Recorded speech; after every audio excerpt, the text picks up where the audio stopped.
আসসালামু আলাইকুম। আজকে আমি পাতলা খিচুড়ি রান্না করব।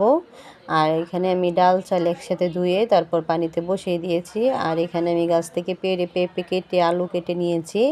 আলু আর পেঁপে দিয়ে দিব, যেহেতু এখন গরমকাল পড়ে গিয়েছে, এখন সবজিও তেমন পাওয়া যায় না। তো আমি এখানে একটু ধনিয়ার গুঁড়া আর একটু আপনার হলুদ গুঁড়া আর একটু জিরার গুঁড়া দিয়ে দিলাম, আর পরিমাণ মতো লবণ দিয়ে ঢাকনা দিয়ে ঢেকে দিলাম। যতক্ষণ না পর্যন্ত বলক আসছে ততক্ষণ পর্যন্ত আমি এভাবেই রান্না করে নেব। তো আমার খিচুড়িটা বলক চলে এসেছে। এখানে আমি আস্ত গরম মশলা দিয়ে দেব আর ভালোভাবে নেড়ে ছেড়ে নেব যতক্ষণ পর্যন্ত না খিচুড়িটা ফুটে ওঠে ততক্ষণ পর্যন্ত। আমি ভালোভাবে নেড়ে ছেড়ে নেব। আর এখানে খিচুড়িটা ভালোভাবে ফুটে উঠেছে। এখন আমি কেটে রাখা টমেটোগুলি দিয়ে দেব। আর যেহেতু আমি পাকা টমেটো এভাবে কেটে দিয়ে দিয়েছি, তো খিচুড়িটা আমার হয়ে এসেছে।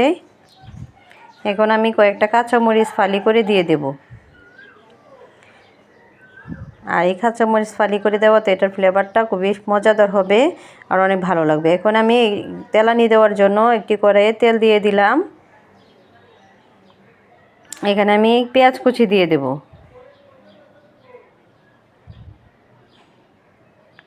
আর পেঁয়াজটা আমি লাল করে ভেজে নেব।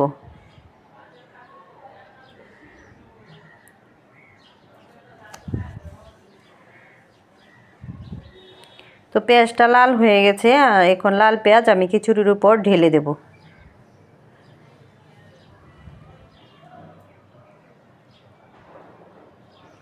আর এখন ভালোভাবে আমি মিশিয়ে নেব খিচুড়ির সাথে এই তেলানিটা। এই রকমভাবে খিচুড়ি রান্না করলে খুবই ভালো লাগে। আর আমার কাছে অনেক ভালো লেগেছিল এই খিচুড়িটা। সবাই ভালো থাকবেন, সুস্থ থাকবেন। আল্লাহ হাফেজ।